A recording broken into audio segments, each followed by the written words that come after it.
नमस्कार साथियों, स्वागत है आपके अपने YouTube चैनल फिल्लर फोरम पर। मैं हूं आपके साथ चंद्रशेखर। आप सभी को पता है आपकी साइंस की क्लास स्टार्ट हो चुकी है, तो आपका आज का जो पार्ट है उसके बारे में हम चर्चा करने वाले हैं, ठीक है। और जिन्होंने अभी तक साथियों चैनल को सब्सक्राइब नहीं किया है तो चैनल को सब्सक्राइब कर बेल आइकन को दबाएं, जिससे क्लास की इंफॉर्मेशन आप तक पहुंचती रहे, ठीक है। तो आज हम बात करेंगे जो साइंस के क्वेश्चन थे इंपॉर्टेंट, ठीक है, जो आपके एग्जाम की दृष्टि से बेहद इंपॉर्टेंट है, ठीक है, उन सभी के बारे में। तो सबसे पहले मैं आपको कह देता हूं कि टेलीग्राम ग्रुप की आपको लिंक दी हुई है डिस्क्रिप्शन बॉक्स में। तो डिस्क्रिप्शन बॉक्स में जाइए और टेलीग्राम जो लिंक दिया हुआ है उसको आप टेलीग्राम ग्रुप से जुड़ जाइए। उससे फायदा यह होगा कि जब भी आपकी साइंस की क्लासेस जब भी अपलोड होगी, इंपॉर्टेंट टॉपिक आपके शेयर किए जाएंगे, तो उनके बारे में इंफॉर्मेशन वहां पर आपको मिल जाएगी, ठीक है। तो आपको वहां पर जाके ट्राई करना है, ठीक है। सीटेट के सभी विद्यार्थियों को एक बार फिर से बता देता हूं मैं, जो सीटेट के नए विद्यार्थी हैं हमारे साथी, उनको भी अगर बताना चाहते हो आप सभी लोग, ठीक है, तो उनको बता देना कि आपकी 9 बजे सोशल स्टडी की क्लास होती है, मैथ की क्लास आपकी 10 बजे होती है, इंग्लिश की क्लास आपकी 1 बजे होती है, सीडीपी की क्लास आपकी 3 बजे से होती है, और ईवीएस की क्लास आपकी कौन सी, ईवीएस की 6 बजे क्लास होती है, और आपकी हिंदी की क्लास होती है आपकी 10 बजे, ठीक है। इसमें साइंस की क्लास आपको बता देता हूं। साइंस में आपको क्या है, साइंस की क्लास नहीं हो पाने के कारण आपको क्या करना है, साइंस की रिकॉर्डेड आपको क्लास मिलेगी, तो आप उसको जरूर देखिएगा। चलो ठीक है, यहां पर देखिए पेपर फर्स्ट और पेपर सेकंड दोनों क्लासें फ्री होती है, और आपको पता भी चल गया होगा कि आपके जो सेकंड पेपर साइंस वाला था, साइंस में जो टॉपिक जुड़ा हुआ साइंस सेकंड पेपर में, ठीक है, तो वो भी हम कवर करने वाले हैं, ठीक है, जिसमें आपके 2 क्लासें आपकी कंप्लीट हो चुकी है, आपकी ये तीसरी क्लास है, उसके बारे में आज हम बात करेंगे। चलो ठीक है, तो आज हम पार्ट साइंस का तीसरा चलेंगे, ठीक है। तो आप शुरू करते हैं। देखो पहले क्वेश्चन की से देखो, आज हम पढ़ेंगे पर्यावरण से संबंधित जो साइंस के क्वेश्चन पूछे जाते हैं उनसे संबंधित, ठीक है।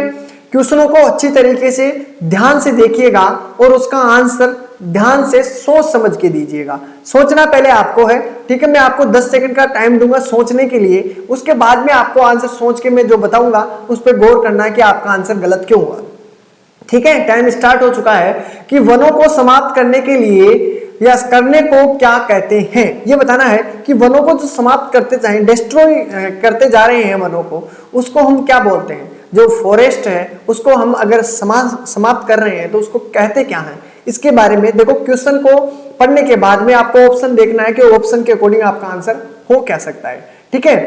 देखो दूसरी बात है, देखो पुनर्रोपण, यानी इसका मामला रिफोरेस्टेशन, मतलब इसका आपको दोबारा से वनारोपण करना, ठीक है। वनोन्मूलन, ठीक है। वन्य प्राणी अभ्यारण्य, वर्ल्ड लाइफ सेंचुरी, इसके बारे में या इनमें से कोई नहीं। डी ऑप्शन आपका क्या होगा, इनमें से कोई नहीं, आपको ये चूज करना है। जो आपको चूज करना है, आपका राइट आंसर है उसको चूज करना है, तो आपका राइट आंसर इसमें क्या होगा, इसका राइट आंसर होगा बी, वनोन्मूलन, यानी वनों को समाप्त करना वनोन्मूलन कहलाता है। वनों को काटना पीटना वनोन्मूलन कहलाता है। पुनरावरोपण का मतलब तो आपको यह होता है कि पेड़ काट दिए जाते हैं, उसके स्थान पर आप नए पेड़ लगाते हो, ठीक है। वन्य प्राणी अभ्यारण्य के बारे में, वर्ल्ड लाइफ सेंचुरी के बारे में आप सभी जानते होंगे, ठीक है। चलो आगे क्वेश्चन नंबर 2 देखिए। इसमें कहा जा रहा है जंतु जिनकी संख्या एक निर्धारित स्तर से कम होती जा रही है तथा वे विलुप्त हो रहे हैं, क्या कहलाते हैं, ठीक है। इसमें देखिए क्वेश्चन बहुत इजी टाइप के हैं, ध्यान से देखिएगा, आंसर आपको मिल जाएगा ऑप्शन में। 10 सेकंड का आपको टाइम स्टार्ट होता है, ठीक है। आपका 10 सेकंड का टाइम स्टार्ट हो चुका है, तो बताइए, ठीक है, आपका राइट आंसर क्या होगा इसके अंदर। इसका राइट आंसर आपके सभी के सामने है और इसका राइट आंसर है सी, ठीक है। देखो आपके वन्य प्राणी आपके पास हैं, ये आपके कोई विलुप्त होने के कगार पर जो भी हो सकते हैं वो तो अलग बात है, लेकिन ये अलग चीज है, ठीक है। तो वन्य प्राणी आपका नहीं हो सकता, पेट्स पालतू जंतु नहीं हो सकता, इनमें से कोई नहीं। तो इससे पहले आपने संकटापन्न जंतु, जिसपे संकट हो, विलुप्त होने के कगार पे हो, तो वो जंतु क्या कहलाते हैं, संकटापन्न जंतु, ठीक है। संकट में आपन, यानी उनके लिए संकट उत्पन्न हो चुका है, ठीक ठीक है, अब देखिए क्वेश्चन नंबर 3, भारत में कुल बाघ संरक्षित क्षेत्रों की संख्या कितनी है? ध्यान से देखिएगा, इसमें कहा जा रहा है कि भारत में कुल बाघ संरक्षित क्षेत्रों की संख्या कितनी है, यह बतानी है आप सभी को। बाघ संरक्षित क्षेत्रों की आपके पास 10 सेकंड का टाइम है, आइडिया लगा लीजिए। ठीक है, आइडिया लगा लीजिए।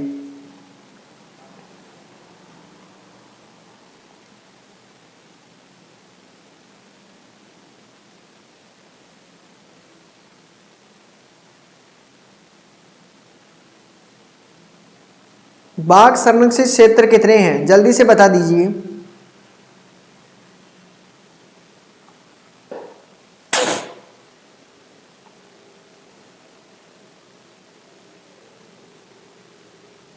देखिए इसमें मैं आपको बता देता हूं, 53 आपका राइट आंसर होगा इसमें।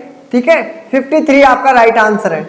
और 18 की बात करते हैं, ये बायोस्फीयर रिजर्व है। क्या है? बायोस्फीयर रिजर्व है। बायोस्फीयर रिजर्व इनको कहते हैं। अगर आपसे पूछे कि बायोस्फीयर रिजर्व कितने हैं, तो बायोस्फीयर रिजर्व कितने हैं आपके साथ दोस्तों? 18।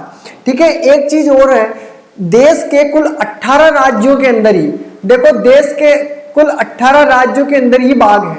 देश के 18 राज्यों में ही, मैं बता देता हूं जनरल नॉलेज के लिए, 18 राज्यों के अंदर ही बाघ है। राज्यों के अंदर बाघ है और नहीं है। ठीक है, और नहीं है। ठीक है, 18 ही राज्य ऐसे हैं जिनके अंदर बाघ पाए जाते हैं और नहीं।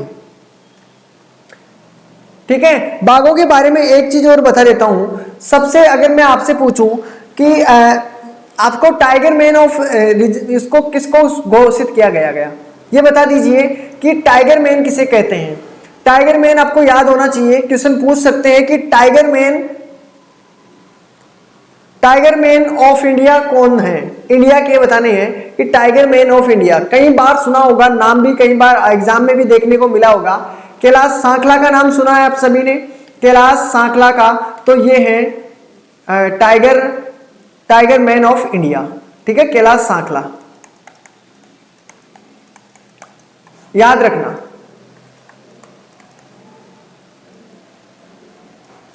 ठीक है, चलो वनोन्मूलन के कारण क्या क्या है, एक चीज और बता देता हूं मैं आपको। कांजीरंगा अभ्यारण्य के बारे में सुना होगा, कांजीरंगा अभ्यारण्य, कांजीरंगा अभ्यारण्य, इसके अंदर सबसे ज्यादा टाइगर का घनत्व है। सबसे ज्यादा अगर टाइगर घनत्व पूछे आपसे, सबसे ज्यादा टाइगर का घनत्व पूछता है आपसे, घनत्व।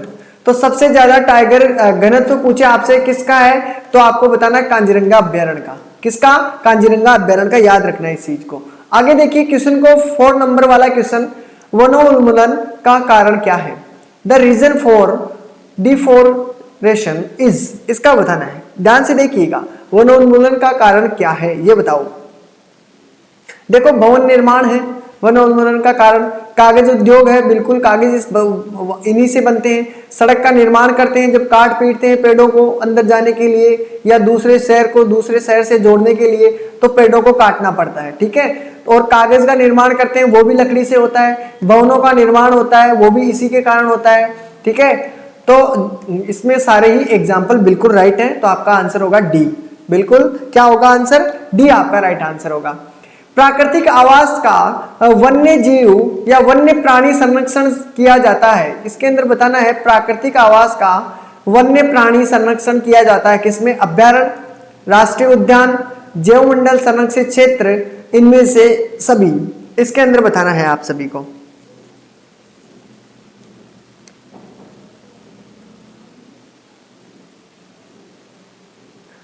देखो बात ऐसी है, इसमें अभ्यारण्य के बारे में पूछा जाता है। सबसे बड़ा अभ्यारण्य अगर पूछते हैं आपसे कि सबसे बड़ा अभ्यारण्य कौन सा है, सबसे बड़ा अभ्यारण्य के बारे में पूछते हैं, अभ्यारण्य।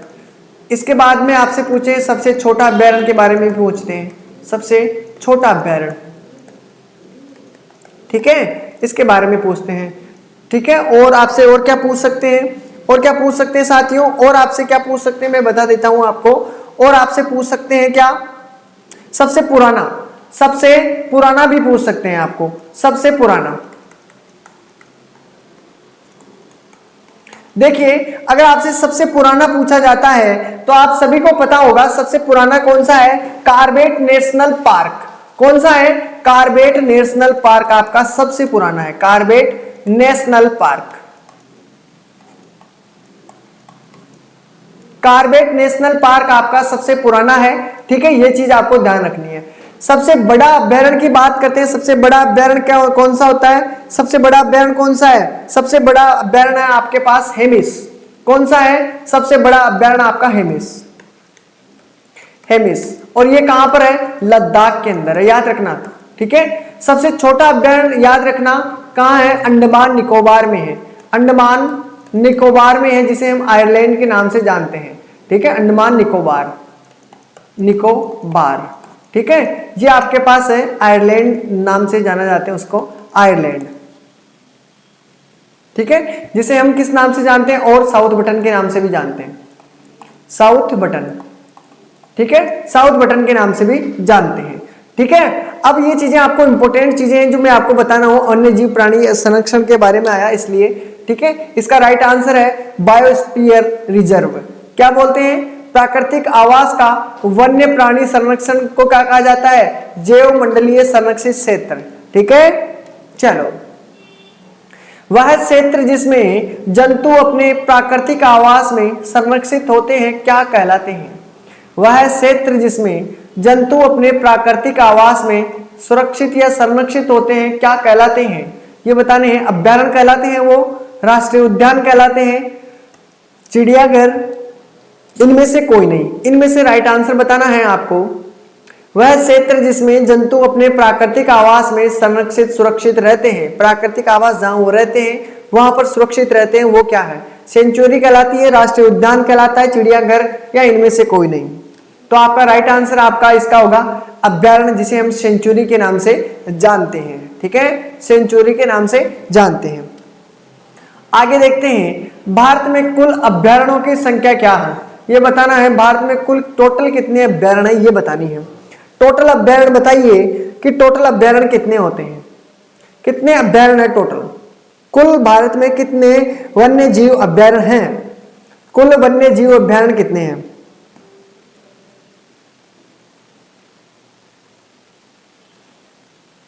ठीक है, याद रखना इन चीजों को।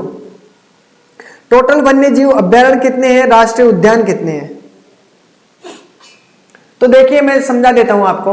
अगर राष्ट्रीय उद्यान की बात करते हैं, नेशनल पार्क, राष्ट्रीय उद्यान, तो अब टोटल राष्ट्रीय उद्यान आपके पास है 104, ठीक है। कई बार आपको 105 भी बताए जाते हैं, ठीक है, तो 104 याद रखने, अभी तो हाल ही तो राष्ट्रीय उद्यान कितने हैं, 104, ठीक है। उसके बाद में आपके कुल अभ्यारण्यों की संख्या, भारत में टोटल कितने कुल अभ्यारण्य है, तो आपको याद रखने 551 आपके पास टोटल अभ्यारण्यों की संख्या है, ठीक है, ये चीज आपको याद रखनी है। और अगर आपसे 127 पूछता है, ये सामुदायिक रिजर्व है, क्या है, सामुदायिक रिजर्व है, ये आपको याद रखने, सामुदायिक रिजर्व, ठीक है, ये भी चीज आपको याद रखनी है। चलो आगे चलते हैं। इसका राइट आंसर सभी के बी आंसर है, कुल अभ्यारण्यों की संख्या बी। वनोन्मूलन का स्थायी हल क्या है, इसका बताना है। वनोन्मूलन यानी पेड़ काटते हैं, ठीक है, पेड़ काट देते हैं, उनका स्थायी हल क्या है वो बताना है। पुनर्चक्रण करना, मरुस्थलीकरण और जंतु संरक्षण या पुनरावरोपण, दोबारा काम करना, ठीक है, समझ लो। तो इसका राइट आंसर आपका क्या होगा, पुनरावरोपण यानी दोबारा से आप पेड़ लगा सकते हो, ठीक है। रिसाइकल यानी दोबारा से चक्रण, वही काम करना, ठीक है, वही काम करना। वनोन्मूलन, पेड़ उपाड़ दिया गया, फिर से पेड़ उपाड़ दिया गया, वही चक्कर चलता रहे तो पेड़ रहेंगे नहीं। मरुस्थलीकरण हो जाता है, डेजर्ट होता है सभी जगह, मतलब पेड़ पौधे की कमी होना, ठीक है। जंतुओं का संरक्षण करोगे, कहाँ करोगे, रेगिस्तान में, ठीक है, तो ये भी नहीं होगा। तो इसमें होगा रिफॉरेस्टेशन, मतलब आप दोबारा से पेड़ लगाइए, ठीक है, इसका स्थायी हल यही है, ठीक है, वनोन्मूलन का। जितने पेड़ काटते हो उससे दुगने पेड़ लगाइए, ठीक है। भारत में राष्ट्रीय उद्यानों की संख्या कितनी है ये बतानी है। अभी आपको मैं स्टार्टिंग में बता के आया था कि राष्ट्रीय उद्यानों की टोटल संख्या कितनी है। वन्य जीव अभ्यारण्यों की संख्या, मैंने कहा कि वन्य जीव अभ्यारण्यों की संख्या कितनी है, टोटल भारत में वन्य जीव अभ्यारण्य कितने हैं? 551 वन्य जीव अभ्यारण्य आपके, ये ध्यान रखना है, अभ्यारण्य, ठीक है। और आपके पास नेशनल पार्क, मैंने कहा कि राष्ट्रीय उद्यान कितने हैं, तो राष्ट्रीय उद्यान आपके पास कितने हो गए? राष्ट्रीय उद्यान, ठीक है। और आपसे अगर पूछा 18 क्या है, 18 आपके पास बायोस्फीयर रिजर्व है, बायोस्फीयर रिजर्व, ठीक है। ये चीज आपको ध्यान में रखते हुए चलनी है आगे, ठीक है। और आपको अगर 88 पूछे तो ये संरक्षण रिजर्व है, क्या है? ये संरक्षण रिजर्व है, संरक्षण रिजर्व। अगर आपको स्क्रीनशॉट लेना है बहुत अच्छी बात है, बाद में भी काम में आ जाएगी। 88 क्या है? संरक्षण रिजर्व है, 18 आपके बायोस्फीयर रिजर्व है, 104 आपके राष्ट्रीय उद्यान है और 551 आपके वन्य जीव अभ्यारण्य है। चले आगे, तो इसका राइट आंसर क्या होगा? सी, राष्ट्रीय उद्यान के बारे में पूछा है और राष्ट्रीय उद्यान 104 है, तो आपका राइट आंसर ये वाला, ठीक है। वनोन्मूलन का प्राकृतिक कारण है, यानी प्राकृतिक कारण क्या है जिससे वनोन्मूलन यानी वनोन्मूलन होता है, ठीक है, इसका बताना है। जल्दी से सोच लो, अपने अंदर सोच लो कि दावानल होगा, वाइल्ड फायर होगी, भीषण सूखा होगा, घर कारखानों का निर्माण करना होता दावानल और भीषण सूखा होगा। इसका बताना है, वनोन्मूलन का प्राकृतिक कारण बताना है, ना कि नेचुरल बताना है आपको, ठीक है। देखिए, दावानल होता है आग, सूखा होता है जो भी प्राकृतिक आपका दावानल कर सकते थे, ठीक है, लेकिन प्राकृतिक अगर एक है ये आंसर हो जाता, लेकिन भीषण सूखा ये भी तो एक नेचुरल है, तो ये भी नेचुरल है, बिकॉज भीषण सूखा होगा तो वनों का क्या होगा? तहस नहस होगा, ठीक है, तो वो भी आपका कारण बन सकता है। तो दोनों आंसर सही होंगे, तो ठीक है। घर कारखानों का निर्माण करना ये आपके पास नेचुरल नहीं है, ये क्या है? नेचुरल नहीं है, ठीक है, तो ये आंसर आपका गलत होगा। दावानल और भीषण सूखा यानी आपका ऑप्शन डी होगा, क्योंकि दोनों चीजें इसमें आ गई है ना, तो आपका राइट आंसर डी होगा, ठीक है। आगे देखिए, आगे आपके पास क्वेश्चन दिया हुआ है, आगे आपके क्वेश्चन दिया हुआ है एक, संरक्षण का अर्थ है, क्या अर्थ है संरक्षण का, यह बताना है।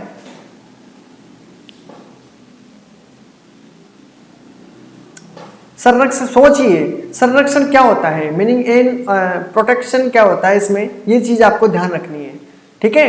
रक्षण करना यानी प्रोटेक्शन करना, सिक्योरिटी देना, हेल्प करना या कौशल, सावधानी बरतना। संरक्षण का अर्थ क्या है?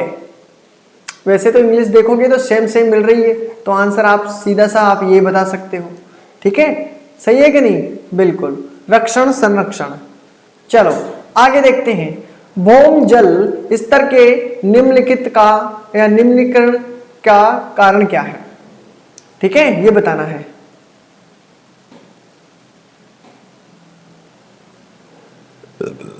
देखो, वृक्षारोपण, वनोन्मूलन, दावानल और आपके पास दिया हुआ है कौन? घर कारखानों का निर्माण करना, ये बताना है।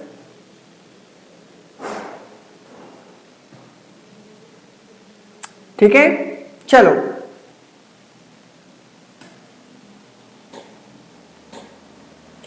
तो इसका राइट आंसर आपका क्या हुआ? आपके पास बी बिल्कुल राइट आंसर होगा आपका, वनोन्मूलन, ठीक है, ये आपका राइट आंसर होगा। भौम जल के निम्नीकरण का कारण क्या है? भौम जल जानते हो, जो भूमि के अंदर जो जल होता है, ठीक है, भौम यानी भूमि, और जल स्तर जो भूमि का जल स्तर होता है उसके बारे में कहा गया कि निम्नीकरण का कारण क्या है, यानी भूमि के अंदर जो जल की कमी हो रही है उसका मेन मुख्य कारण क्या है, तो वो मुख्य कारण है वनोन्मूलन, ठीक है। वनों का क्या करना है?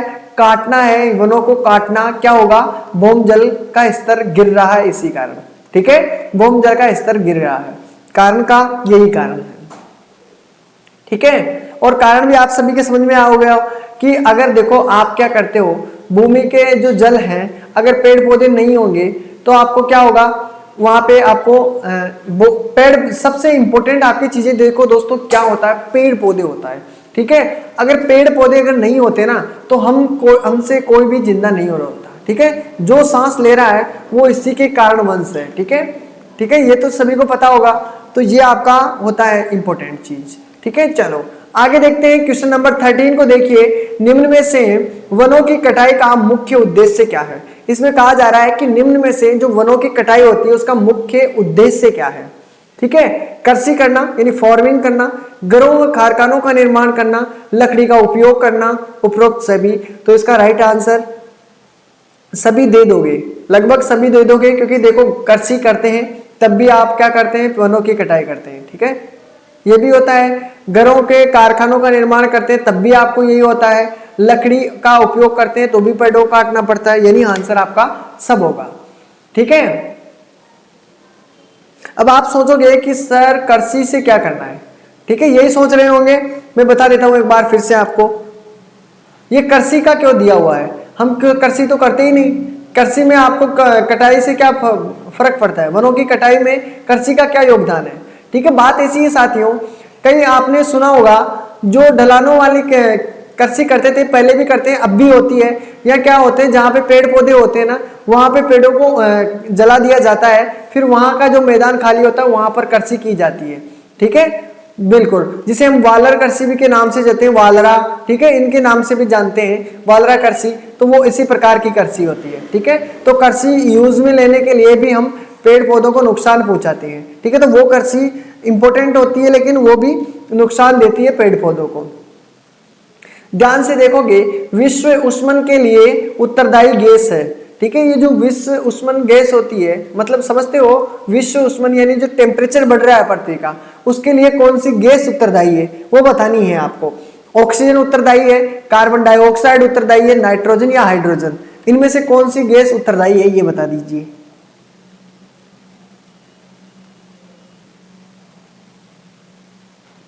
ठीक है, तो इसका राइट आंसर आपका क्या हुआ साथियों, इसका राइट आंसर क्या होगा, इसका राइट आंसर है विश्व उष्मन के लिए उत्तरदायी गैस है। आपने देखा होगा गर्म, जब आपकी पृथ्वी गर्म होती है, आपने सुना भी होगा जो आपके पास उत्तरदायी गैस होती है, सबसे इंपॉर्टेंट आपके पास क्या है, उत्तरदायी गैस आपके पास भी है कार्बन डाइऑक्साइड। अगर ये नहीं लेते तो आपको पता है क्लोरोफ्लोरोकार्बन, आपने सुना होगा क्लोरोफ्लोरो कार्बन के बारे में। ठीक है, क्लोरोफ्लोरोकार्बन के बारे में। और ये भी कारण आपके समझ में आ गया होगा कि क्लोरोफ्लोरोकार्बन किसके अंदर पाई जाती है, क्लोरोफ्लोरोकार्बन रेफ्रिजरेटर के अंदर पाई जाती है। किसमें, रेफ्रिजरेटर में पाई जाती है। ठीक है, ये चीज आपको ध्यान में रखनी है, क्लोरोफ्लोरोकार्बन किसकी वजह से, आपके रेफ्रिजरेटर में होते हैं। ठीक है, नाइट्रोजन, नाइट्रोजन आपने जाना होगा, नाइट्रोजन आपके पास पेड़ पौधे होते हैं। ठीक है, कुछ पेड़ ऐसे होते हैं, कुछ पौधे जैसे आपका हुआ दालें। ठीक है, जितनी भी दालें हैं उन सभी के अंदर क्या होता है कि आपके जो पेड़ होते हैं उनकी जड़ों में गांठें बनी होती है। ठीक है, गांठें बनी होती है। ठीक है, उन गांठों में क्या है कि एक जीवाणु के नाम से जाना जाता है राइजोबियम। क्या, राइजोबियम। ये क्या होता है कि नाइट्रोजन जो है, नाइट्रोजन को वो बदल देता है, नाइट्रीकरण कर देता है। ठीक है, तो इस प्रकार आपने पढ़ा होगा। तो नाइट्रोजन के बारे में, नाइट्रोजन काम की चीज होती है। हाइड्रोजन के बारे में भी आपने खूब जाना होगा। ऑक्सीजन के बारे में, जो हम सांस लेते हैं वो ऑक्सीजन। ठीक है, इसके बारे में भी आपने जाना हुआ है। चलो देखते हैं, अब जब भी क्वेश्चन आएगा उसके बारे में हम और अधिक से बात कर लेंगे। वनोन्मूलन से क्या क्या होता है, पृथ्वी का टेम्परेचर बढ़ता है, प्रदूषण के स्तर में वृद्धि होती है, पृथ्वी पर ताप वृद्धि प्रदूषण के स्तर में वृद्धि होती है, कोई नहीं। इनमें से राइट आंसर बताना है, ऑप्शन इसी प्रकार के होंगे। Rise the temperature on earth. ठीक है, क्या पृथ्वी का टेम्परेचर बढ़ता है पेड़ों के काटने से, प्रदूषण के स्तर में वृद्धि होती है, इंक्रीज ऑफ पॉल्यूशन लेवल। ठीक है, तीसरा आपके पास है पृथ्वी के ताप वृद्धि और प्रदूषण के स्तर में वृद्धि होती है। ध्यान रखना है, आंसर दोनों ऑप्शन में, तीनों ऑप्शन आपके बिल्कुल करेक्ट है। पहला भी ऑप्शन गलत है, जिसने अगर तीनों क्वेश्चन नहीं देखे, ठीक है, ऑप्शन तीनों नहीं देखे तो पहला ही लगा के चला जाएगा। जिसने नीचे से देखा तो आपका ये भी लगा के चला जाएगा। ठीक है, तो आपको इसका राइट आंसर देखो जिसमें दोनों मिले वो ध्यान रखना है। तो इसका राइट आंसर आपके पास क्या होगा, पृथ्वी के टेम्परेचर में वृद्धि होती है, ये मैंने यहां पर आ गई। ठीक है, और प्रदूषण के स्तर में वृद्धि होती है, ये भी इसका आंसर होगा। ठीक है, अब आगे बढ़ते हैं। ठीक है, ये आपको देखना है। अब देखिए क्वेश्चन नंबर 16 की तरफ बढ़ते हैं। क्वेश्चन नंबर 16 देखिए, क्वेश्चन को ध्यान से देखोगे, निम्न में से कौन सा एक बुनियादी जीवन समर्थन प्रणाली है। ध्यान से देखिएगा, कौन सा बुनियादी, एक तो है म्यूजिकल सिस्टम यानी संगीत प्रणाली, एनवायरमेंट परिवहन, और इनमें से कोई नहीं। उत्तर चूज करना है आप सभी को। मैं सिर्फ आपको 10 सेकंड का टाइम देता हूं, आपको 10 सेकंड का टाइम मिलेगा।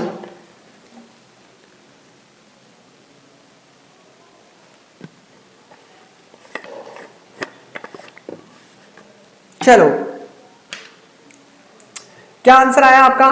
सभी को पता चला होगा कि इसने पूछा है बुनियादी जीवन समर्थन प्रणाली क्या है, तो सभी को पता है एनवायरमेंट, पर्यावरण इसका राइट आंसर होगा। ठीक है, पर्यावरण इसका राइट आंसर होगा। बुनियादी जीवन समर्थन में सभी चीजें इंपॉर्टेंट है, लेकिन आपकी सबसे ज्यादा बुनियादी जीवन समर्थन में क्या चीज इंपॉर्टेंट है? पर्यावरण, उसी में आपका सब कुछ बनता है। ठीक है, इसमें देखिए क्वेश्चन नंबर 17 में दिया हुआ है, निम्नलिखित में से कौन सा एक प्रकृति द्वारा बनाया गया है? ध्यान से देखोगे तो देखो, कार, स्कूटर, बस, ये प्रकृति द्वारा बनाए गए हैं क्या? नहीं। ठीक है, माउंटेन, रिवर एंड ट्री, ठीक है, road, books, pen and copies दिया हुआ है, ऑल ऑफ द। इसमें से राइट आंसर क्या होगा साथियों? ऑल ऑफ दीज आंसर, मतलब सभी, इन सभी उत्तर। क्या सभी उत्तर हैं? सभी आंसर होंगे क्या? नहीं। आप सभी को पता है आंसर क्या होगा? माउंटेन, रिवर और ट्रीज। बिल्कुल बी ऑप्शन इसका करेक्ट आंसर है। क्या होगा आंसर इसका? बी इसका राइट आंसर है। चलो आगे चलते हैं। देखो क्वेश्चन नंबर 18 दिया हुआ है, जल क्षेत्र का उल्लेख मिलता है, किसमें मिलता है जल क्षेत्र का उल्लेख? ये बताइए।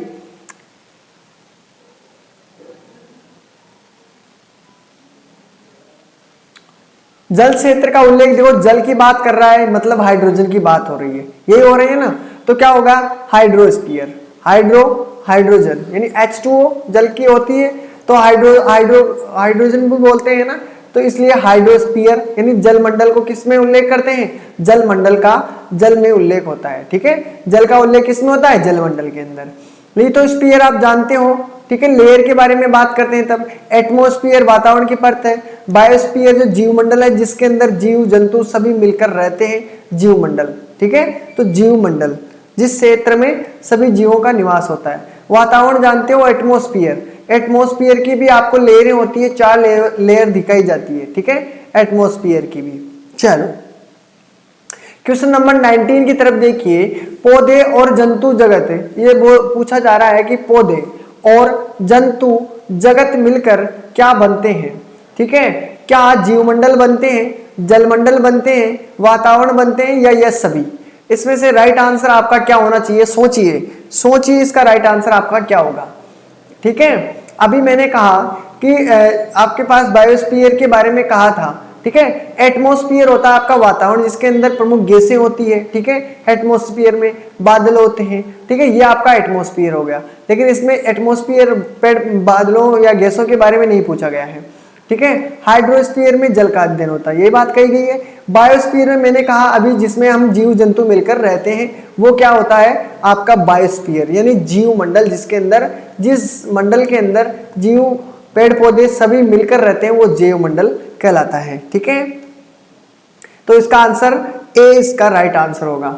ठीक है साथियों, अब अगला क्वेश्चन देखिए, जानवरों में से किस एक को रेगिस्तान का जहाज के नाम से जाना जाता है?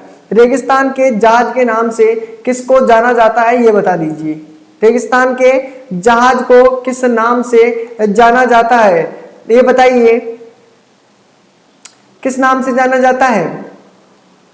सभी को पता है, इसका राइट आंसर है ऊंट। ठीक है, क्या है इसका? ऊंट। अब एक इसके बारे में एक थोड़ी सी जानकारी और दे देता हूं मैं। ऊंट के बारे में कहा जाता है, जो इसका दूध होता है यानी ऊंटनी का दूध, उसके बारे में कहा जाता है, ऊंटनी के दूध के बारे में, ऊंटनी के दूध के बारे में, कि ये दूध कभी भी नहीं फटता। ऐसा कहा जाता है, ऊंटनी का दूध कभी नहीं फटता, कभी नहीं फटता। ठीक है, ये चीज आपको ध्यान रखनी है, फैक्ट है वो, तथ्य गजब का है। ठीक है, ऊंटनी के दूध के बारे में। ठीक है, ये आपको पता होगा। गोट नहीं हो सकती, बकरी को क्या बोलते हैं? रेगिस्तान का फ्रीज। क्या बोलते हैं? रेगिस्तान का क्या बोलते हैं दोस्तों? रेगिस्तान का फ्रीज के नाम से जानते हैं, या फ्रीज के नाम से रेगिस्तान फ्रीज। तो रेगिस्तान फ्रीज का मतलब जो बकरियां होती हैं उसका क्या होता है, दूध, मतलब आप जब भी चाहो उसका दूध निकाल सकते हो, ठीक है। तो इसको फ्रीज का काम करती है, फटता भी नहीं, जब भी जरूरत पड़े जब निकाल लेते हैं। तो इसको बोलते हैं, गोट को रेगिस्तान का फ्रीज के नाम से भी जानते हैं। काऊ सभी जानते होंगे, काऊ को, डॉग के बारे में सभी जानते होंगे। चलो ठीक है, तो ये थे आपके 20 क्वेश्चन थे इसके, ठीक है। चलो आज के लिए साथियों इतना ही रहेगा, ठीक है।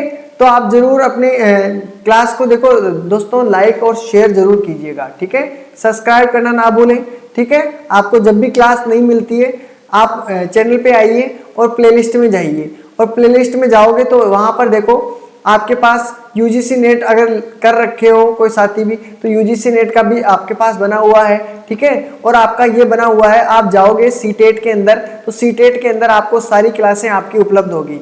जिस क्लास को भी देखोगे उसके अंदर आज तक जितनी क्लासें अपलोड हो रखी है वो सभी आपको दिख जाएगी और आप उन क्वेश्चनों को देख सकते हो, ठीक है।